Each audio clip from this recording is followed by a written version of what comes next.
3 minutes, that was all HMS Hood managed to resist. In the icy North Atlantic, Britain's pride broke in two and exploded like a fiery inferno. Out of the 1,418 sailors on board, only 3 escaped alive. The executioner? The Bismarck, a single German battleship on its very first real combat mission. In London, the news was a hammer blow. Churchill, red with rage and his pulse racing, issued an order that thundered through the corridors of power: sink the Bismarck at all costs. Within hours, the Royal Navy unleashed the largest hunting force ever assembled in its history. 6 battleships, 2 aircraft carriers, 13 cruisers, and 21 destroyers, all for one target.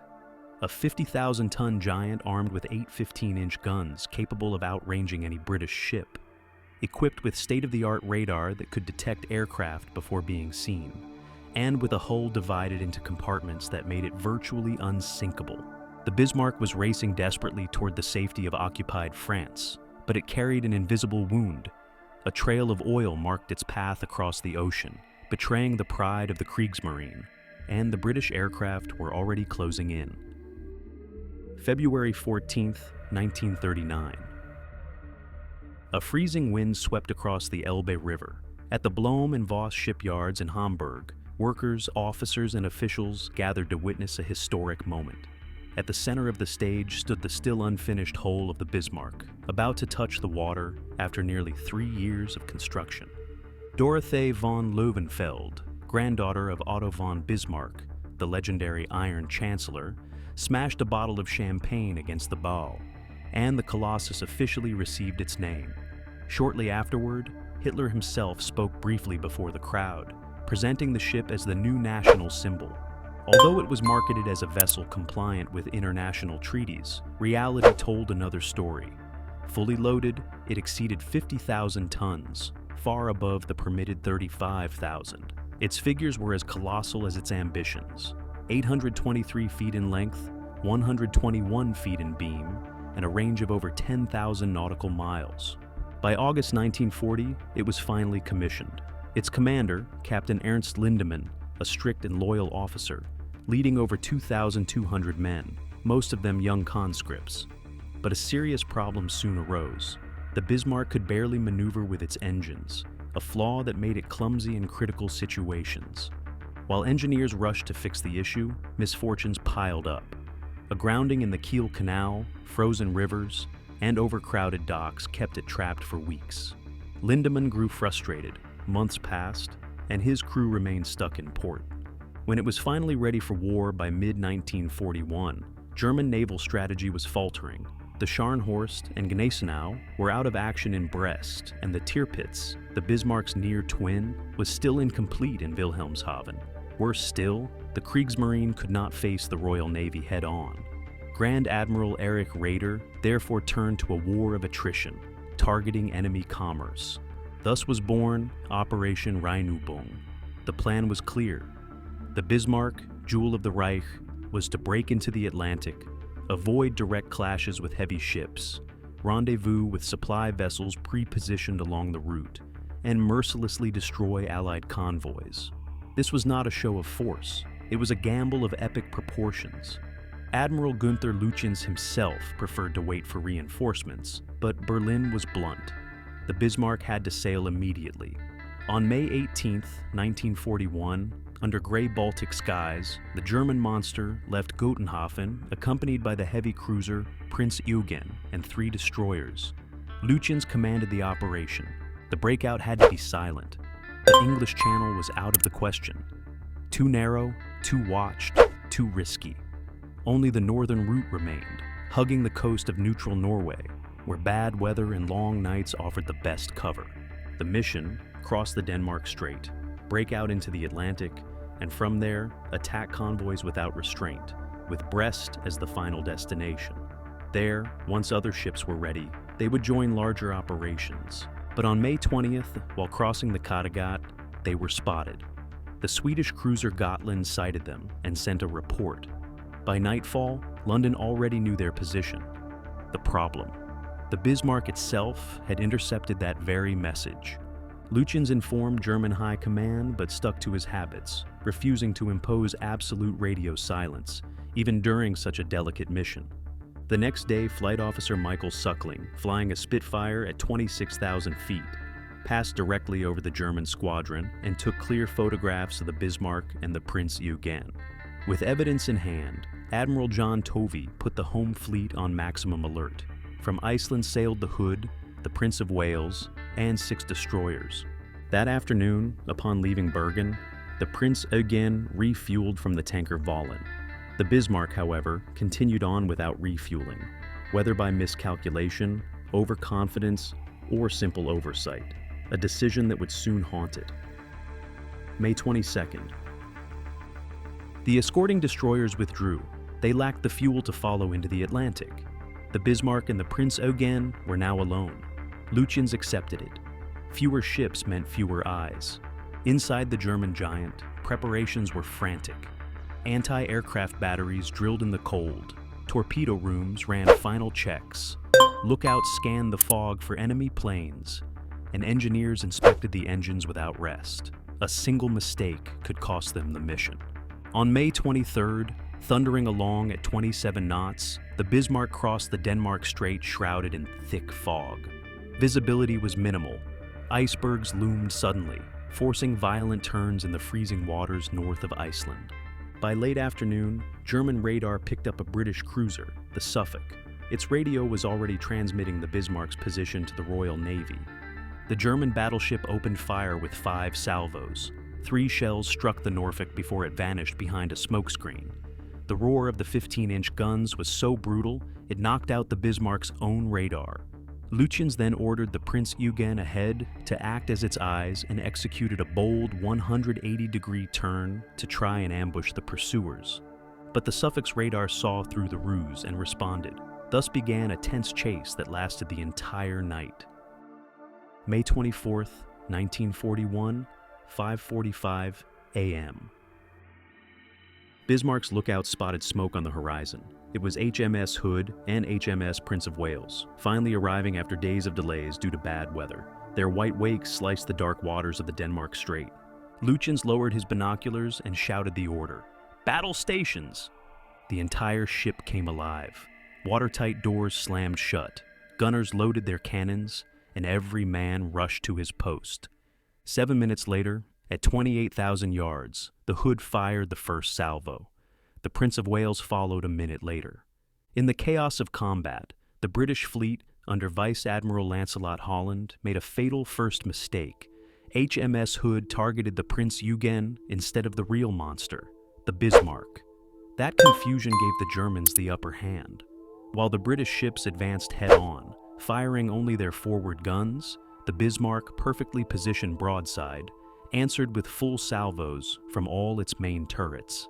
Holland, realizing the disaster, ordered a turn to port to bring Hood's rear guns into action, but fate had already decided otherwise.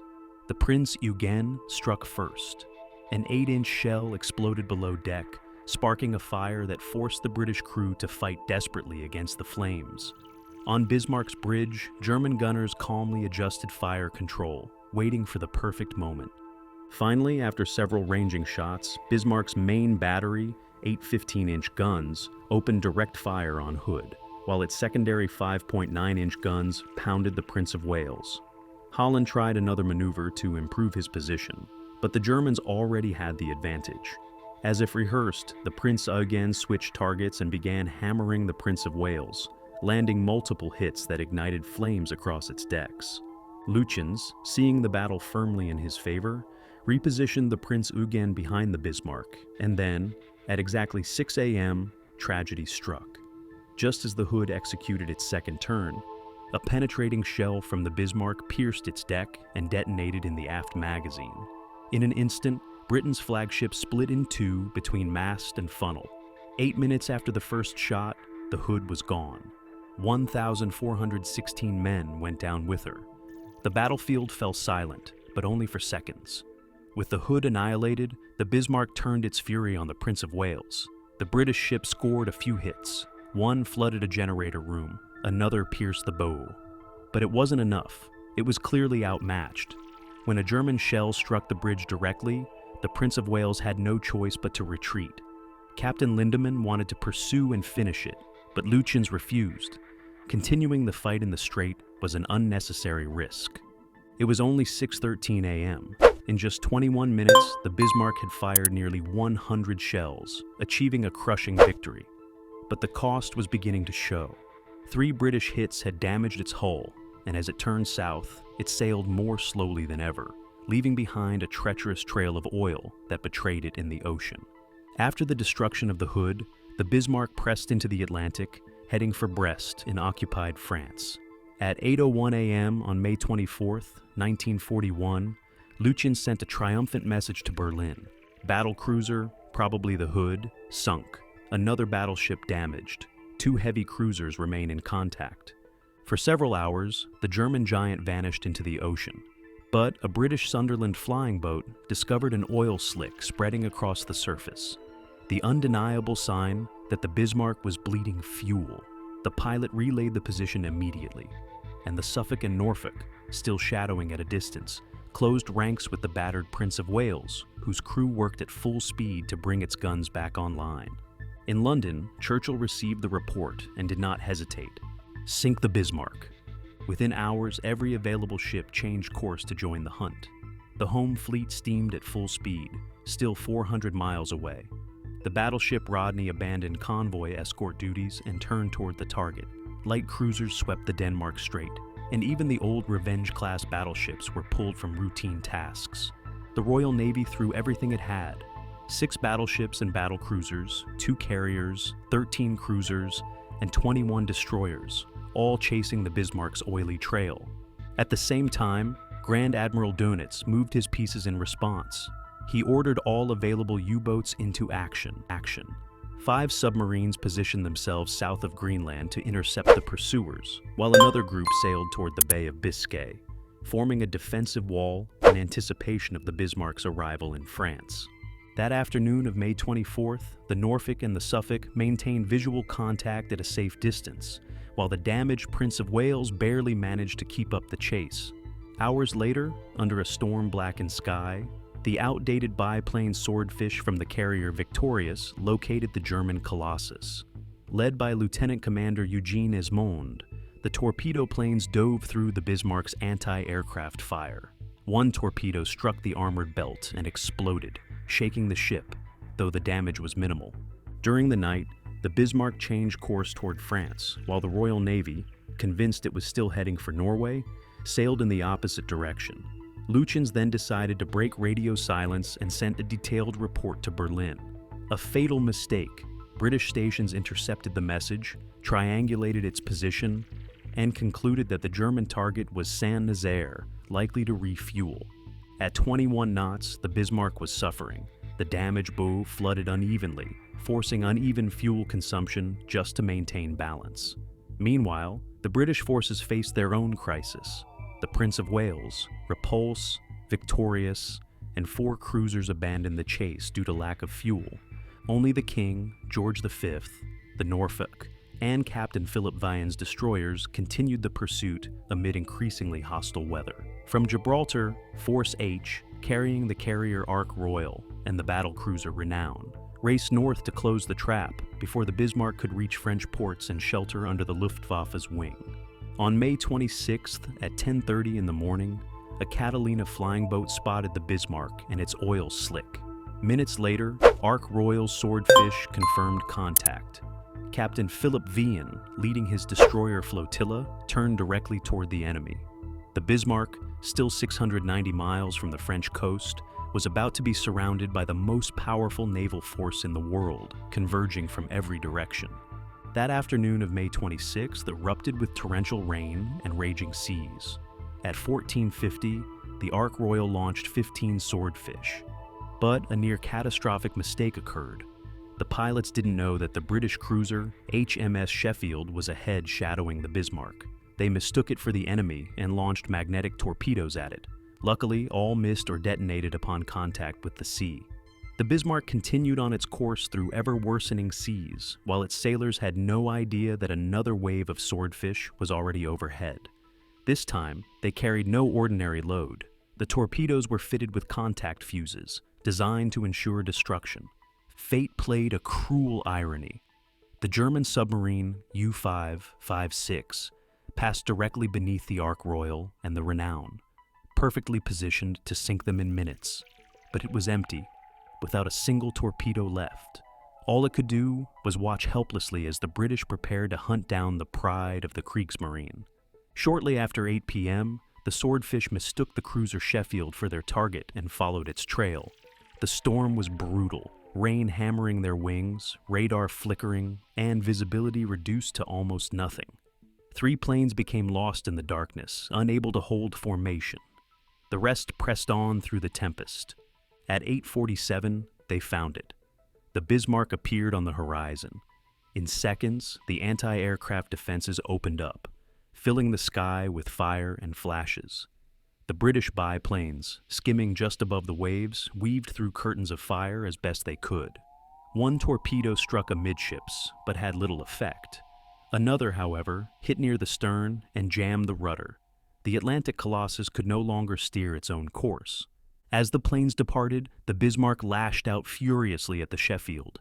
Its guns unleashed a barrage that showered the deck with shrapnel, forcing the British cruiser to cloak itself in smoke and retreat into the mist. The German battleship pressed on, damaged and staggering, while the British closed in from every flank. Admiral Tovey, upon receiving the reports, turned his squadron south. He aimed to intercept at dawn, when the rising sun would silhouette the Bismarck perfectly. From the north came the Norfolk, from the west, the Dorsetshire, and behind them, the Ark Royal with Force H, ready to strike again. On board, the situation was desperate. Damage control teams battled the jammed rudder under hurricane winds and waves sweeping the decks. They tried to improvise steering by adjusting the propellers, but it was useless. The Bismarck could only describe a slow arc that carried it straight toward the approaching British fleet. At 11:40 p.m., Admiral Lucian sent his final message to Berlin. "The ship is uncontrollable. We shall fight to the last shell. Long live the Führer." Barely an hour after the air attack, the storm still raged as the British destroyers Maori and Pioruin sighted the Bismarck amid rain and spray. The Pioruin, lights ablaze and proudly flying its Polish colors in memory of its ravaged homeland, charged alone at the giant. But the weather made torpedo use impossible. It only exchanged a few shots before vanishing again into the storm. The tempest had scattered the rest of the destroyers. Captain Vian organized alternating attacks throughout the night. The Cossack, Maori, Zulu, and Sikh harassed the Bismarck, darting in and out of range, launching a total of 16 torpedoes. None struck home. The German gunners, exhausted but fueled by adrenaline, responded with precision, even hitting the Cossacks' radio antenna. In the pitch-black night, Tovey ordered star shells to be fired. For moments, the sky turned white and the Bismarck's shadow loomed over the sea, visible to the battleships eager for their chance to strike. Real damage was minimal, but the toll on the German crew was brutal. Below decks, soaked and sleepless, they endured yet another endless night. As dawn approached, Lutyens ordered the Arado 196 float plane launched to save the war diary and secret documents. But the catapult had been ruined during the battle with the Prince of Wales. There was no repairing it. To avoid the aircraft becoming a fire hazard, the crew had no choice but to push it overboard and watch it vanish beneath the waves. At 7:10 on May 27th, Lutyens sent a final request, a rendezvous with a U-boat. The nearby U-556 received the mission, but, being submerged, never heard the call. The new day broke with overcast skies, heavy seas, and savage northwesterly winds. Tovey chose to wait for full light before beginning the attack. By then, the British net was ready to close. The Renown was held back. Its light armor made it as vulnerable as the ill-fated Hood. Instead, the battleship Rodney was ordered to close in to less than 15,000 yards and fire at will. In the fog, the Norfolk was the first to make contact with the Bismarck and alerted the rest of the fleet. Moments later, from the King George V, lookouts spotted its silhouette at about 25,000 yards. At 8:47 a.m., the Rodney fired the first salvo. The King George V followed seconds later. The Bismarck returned fire, but unable to steer and battered by the seas, it managed only a glancing hit on the Rodney.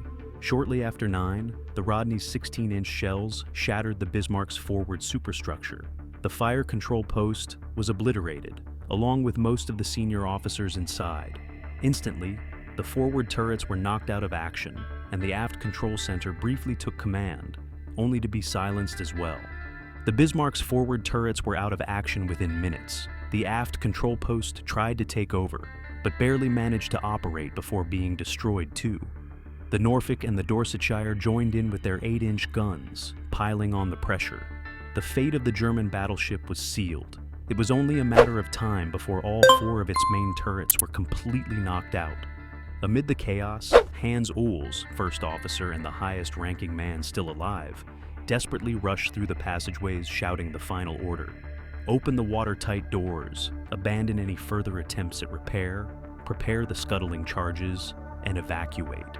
However, a shell from the King George V pierced the armor and exploded in the aft mess hall, killing Oehls along with more than 100 men.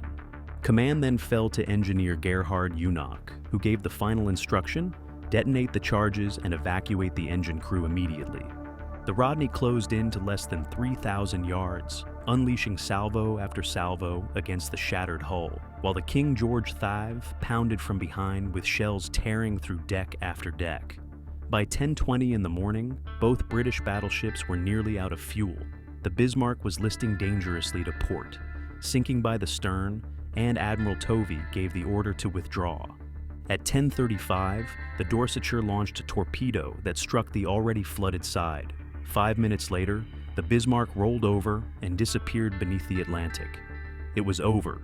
In 106 minutes of battle, the Royal Navy had fired nearly 2,800 shells, scoring hundreds of hits. The next morning, the Dorsetshire picked up 85 survivors and the Maori another 25. But a possible submarine sighting forced the rescue to halt, leaving hundreds still struggling in the freezing waters. Midshipman Joe Brooks risked his life to haul wounded German sailors aboard. Among them one who, missing an arm, clung to a rope with his teeth. Brooks himself nearly became a casualty when his ship pulled away in haste. In total, the British rescued 109 men. Later, U-74 found 3 more, and the weather ship Saxonwald rescued 2.